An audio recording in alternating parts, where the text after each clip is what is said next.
ಚಾಮುಂಡಿ ಬೆಟ್ಟದ ಪ್ರಾಧಿಕಾರ ರಚನೆ ವಿಚಾರ ಈಗ ಆಲ್ರೆಡಿ ಸರ್ಕಾರ ವರ್ಸಸ್ ರಾಜಮನೆತನ ಅನ್ನೋ ರೀತಿಯಲ್ಲಾಗಿದೆ. ನಮಗೆ ಗೊತ್ತೇ ಇದೆ, ರಾಜಮಾತೆ ಇದಕ್ಕೆ ತೀವ್ರ ಆಕ್ಷೇಪವನ್ನ ವ್ಯಕ್ತಪಡಿಸಿದ್ರು. ಇದೇ ವಿಚಾರಕ್ಕೆ ಸಂಬಂಧಪಟ್ಟಂತೆ ಈ ಎದ್ವಾ ಬೆಳವಣಿಗೆಗಳಾಗೋದನ್ನ ನಿಯಂತ್ರಿಸೋಕೆ ಪ್ರಾಧಿಕಾರ ಬೇಕು. ಈ ಹಿಂದೆ ಬಿಜೆಪಿ ಸರ್ಕಾರದಲ್ಲೂ ಕೂಡ ಪ್ರಾಧಿಕಾರ ಬೇಕು ಅಂತ ನಾವು ಹೇಳಿದ್ವಿ ಅಂತ ಹೇಳಿ ಹೆಸರು ಹೇಳದೆ ಹಾಲಿ ಸಂಸದರಿಗೆ ಪ್ರತಾಪ್ ಸಿಂಹ ಟಾಂಗ್ ನೀಡಿದ್ದಾರೆ.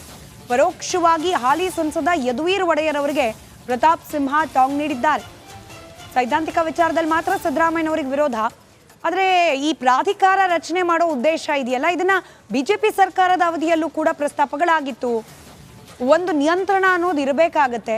ಯಾವುದೇ ಪ್ರೇಕ್ಷಣೀಯ ಸ್ಥಳ ಅಥವಾ ಧಾರ್ಮಿಕ ವಿಚಾರಗಳಿಗೆ ಸಂಬಂಧಪಟ್ಟ ಸ್ಥಳ ಆದರೂ ಕೂಡ ಅಲ್ಲಾಗ್ತಾ ಇರುವ ಚಟುವಟಿಕೆಗಳನ್ನು ಕಂಟ್ರೋಲ್ ಮಾಡಬೇಕು ಅಂದರೆ ಅಲ್ಲೊಂದು ಪ್ರಾಧಿಕಾರ ಇರಬೇಕಾಗುತ್ತೆ. ಇದು ಒಳ್ಳೆ ಕೆಲಸ, ಒಳ್ಳೆ ಸಲಹೆ ಕೂಡ ಆಗಿದೆ. ಭಕ್ತರಿಗೆ ಸೌಲಭ್ಯ ಕಲ್ಪಿಸಬೇಕಾಗಿರೋದು ಸರ್ಕಾರದ ಕರ್ತವ್ಯ ಆಗಿರುತ್ತೆ. ಇದಕ್ಕೆ ವಿರೋಧ ವ್ಯಕ್ತಪಡಿಸಬಾರ್ದು ಅಂತ ಹೇಳಿ ಯದುವೀರ್ ಒಡೆಯರ್ ಅವರಿಗೆ ಪರೋಕ್ಷವಾಗಿ ಟಾಂಗ್ ನೀಡಿದ್ದಾರೆ ಪ್ರತಾಪ್ ಸಿಂಹ. ಸೋಮಣ್ಣ ಸಾಹೇಬ್ರಿಗೂ ಮಾನ್ಯ ಸಿದ್ದರಾಮಯ್ಯ ಸಾಹೇಬ್ರನ್ನ ನಾನು ಕೆಲವೊಂದು ಸೈದ್ಧಾಂತಿಕ ವಿಚಾರಗಳು ಬಂದಾಗ ಅವರ ಕೆಲವು ನಿಲುವುಗಳನ್ನು ವಿರೋಧಿಸ್ತೀನಿ. ಆದರೆ ಚಾಮುಂಡಿ ಬೆಟ್ಟ ಏನಿದೆ ಅದರಲ್ಲಿ ಯದ್ವಾ ತದ್ವಾ ಬೆಳವಣಿಗೆ ಆಗುವಂಥದ್ದನ್ನು ನಿಯಂತ್ರಿಸಬೇಕಾದ್ರೆ ಬೆಟ್ಟದಲ್ಲಿ ಸಾಕಷ್ಟು ಏನು ನ್ಯೂನತೆಗಳಿದೆ ಅದನ್ನು ಸರಿದೂಗಿಸಬೇಕು ಅಂತಂದರೆ ಒಂದು ಪ್ರಾಧಿಕಾರದ ಅಗತ್ಯ ಇದೆ ಅಂತೇಳಿ 2019ರಲ್ಲಿ ನಮ್ಮ ಸರ್ಕಾರ ಬಂದು ವಿ ಸೋಮಣ್ಣ ಸಾಹೇಬರು ಇಲ್ಲಿಗೆ ಡಿಸ್ಟ್ರಿಕ್ಟ್ ಇನ್ಚಾರ್ಜ್ ಮಿನಿಸ್ಟರ್ ಆಗಿ ಬಂದಾಗ ನಾವು ಕೂಡ ಧ್ವನಿ ಎತ್ತಿತ್ತು. ಪ್ರತಿನಿತ್ಯನೂ ಕೂಡ ಕನಿಷ್ಠ ಅಂದ್ರೂ ಕೂಡ ಒಂದು 15,000-20,000 ಜನ ಬರ್ತಾರೆ. ಹಾಗಾಗಿ ಬೆಟ್ಟಕ್ಕೆ ಒಂದು ಸೂಕ್ತವಾದಂಥ ಒಂದು ಚಿಕ್ಕ ಹಾಸ್ಪಿಟಲ್ ಬೇಕು, ಪೊಲೀಸ್ ಸ್ಟೇಷನ್ ಬೇಕು. ಇವೆಲ್ಲ ಆಗಬೇಕು ಅಂತಂದರೆ ಬೆಟ್ಟಕ್ಕೊಂದು ಪ್ರಾಧಿಕಾರ ಬೇಕು ಅಂತ ಹೇಳಿ ನಾವೇ ಆವಾಗ ಸರ್ಕಾರವನ್ನು ನಾವು ಯಡಿಯೂರಪ್ಪ ಸಾಹೇಬ್ರ ಸರ್ಕಾರನೂ ಕೂಡ ಒತ್ತಾಯ ಮಾಡಿದ್ದು. ಸೋಮಣ್ಣ ಸಾಹೇಬ್ರಿಗೂ ಕೂಡ ಅದನ್ನು ಶಿಮ್ಲಾದಲ್ಲಿ ಅನಧಿಕೃತ ಮಸೀದಿ ವಿವಾದಕ್ಕೆ ಸಂಬಂಧಪಟ್ಟಂತೆ ಮಸೀದಿ ತೆರವಿಗೆ ಆಗ್ರಹಿಸಿ ಪ್ರತಿಭಟನೆಯನ್ನ ನಡೆಸಲಾಗ್ತಾ ಇತ್ತು. ಹಿಂದೂ ಸಂಘಟನೆಗಳಿಂದ ಭಾರೀ ಪ್ರತಿಭಟನೆ ದೃಶ್ಯದಲ್ಲಿ ಗಮನಿಸ್ತಾ ಇದ್ದೀರಿ. ಅನಧಿಕೃತ ಮಸೀದಿ ತೆರವಿಗೆ ಆಗ್ರಹಿಸಿ ನಡೆಸಲಾಗ್ತಾ ಇರುವ ಹೋರಾಟ ಇದು. ಹಿಂದೂ ಸಂಘಟನೆಗಳು ಪ್ರತಿಭಟನೆಯನ್ನ ಮಾಡ್ತಾ ಇದ್ದಾರೆ. ಇನ್ನು ಪ್ರತಿಭಟನಾಕಾರರನ್ನ ನಿಯಂತ್ರಿಸಲಿಕ್ಕೆ ಅಲ್ಲಿರುವ ಭದ್ರತಾ ಸಿಬ್ಬಂದಿ ಹರಸಾಹಸ ವ್ಯಕ್ತಪಡಿಸ್ತಾ ಇರುವ ಘಟನೆ, ಶಿಮ್ಲಾದಲ್ಲಿ ನಡೀತಾ ಇರುವ ಘಟನೆಯ ದೃಶ್ಯಗಳನ್ನ ನೀವು ಗಮನಿಸ್ತಾ ಇದ್ದೀರಿ. ಅನಧಿಕೃತವಾಗಿ ತಲೆ ಎತ್ತಿರುವ ಮಸೀದಿಯನ್ನ ತೆರವುಗೊಳಿಸಬೇಕು ಅಂತ ಹೇಳಿ ಆಗ್ರಹಿಸಿ ನಡೆಸಲಾಗ್ತಾ ಇರುವ ಪ್ರತಿಭಟನೆ.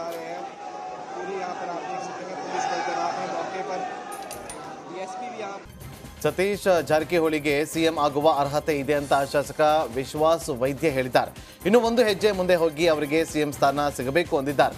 ಸಿಎಂ ಆದರೆ ಇದು ಒಳ್ಳೆ ವಿಚಾರ ಅಂತ ಬೆಳಗಾವಿಯಲ್ಲಿ ಕಾಂಗ್ರೆಸ್ ಶಾಸಕ ವಿಶ್ವಾಸ್ ಹೇಳಿರೋದು ರಾಜ್ಯ ಕಾಂಗ್ರೆಸ್ನಲ್ಲಿ ಸಿಎಂ ಕೂಗು ಜೋರಾಗ್ತಾ ಇದೆ ಅನ್ನೋದು ಗೊತ್ತಾಗ್ತಾ ಇದೆ. ಅಲ್ರಿ, ಮತ್ತು ಈ ಕಡೆ ಉತ್ತರ ಕರ್ನಾಟಕ ಎಲ್ಲ ಅಭಿವೃದ್ಧಿ ಆಗುತ್ತೆ.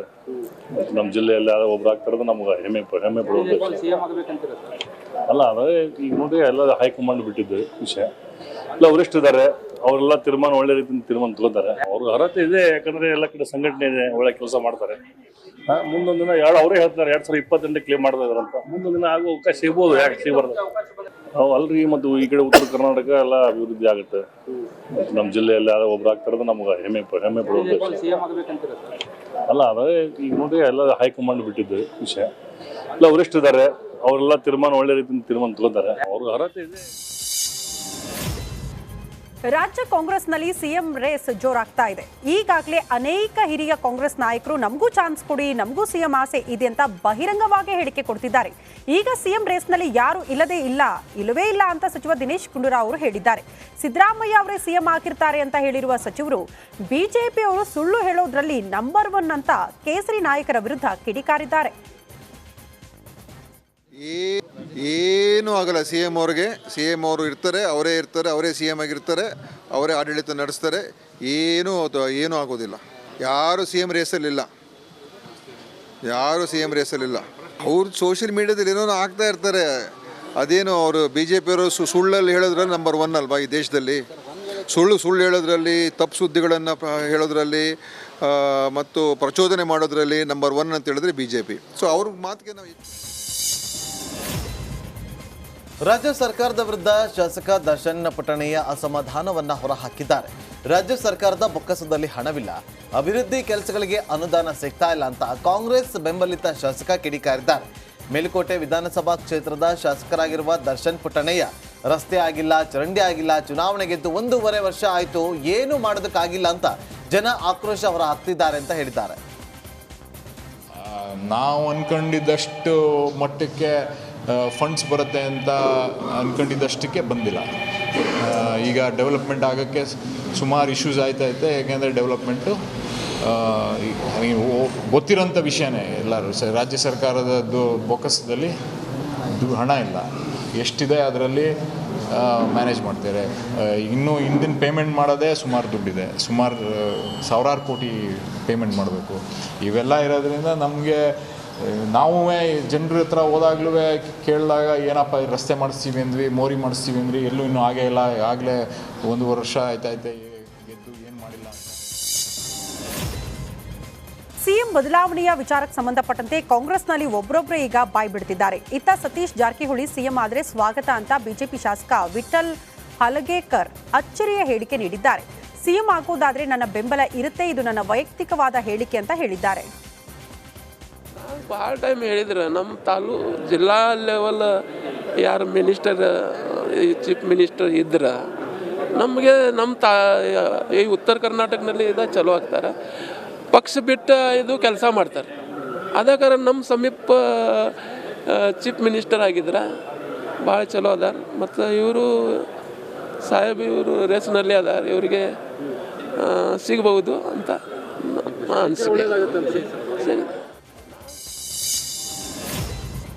ಪರಮೇಶ್ವರ್ ಅವರ ಮನೆ ಮುಂದೆ ಅಭಿಮಾನಿಗಳು ಮುಂದಿನ ಸಿಎಂ ಪರಮೇಶ್ವರ್ ಅಂತ ಘೋಷಣೆ ಕೂಗಿದ್ದಾರೆ. ಮನೆ ಬಳಿ ಭೇಟಿಗೆ ಬಂದ ಅಭಿಮಾನಿಗಳು ಜೈಕಾರವನ್ನು ಹಾಕಿದ್ದಾರೆ. ಈ ವೇಳೆ ಗೃಹ ಸಚಿವ ಡಾಕ್ಟರ್ ಜಿ ಪರಮೇಶ್ವರ್ ಅಭಿಮಾನಿಗಳಿಗೆ ಗದರಿದ್ದಾರೆ. ಘೋಷಣೆ ಕೂಗಬೇಡಿ ಅಂತ ಹೇಳಿದ್ದಾರೆ.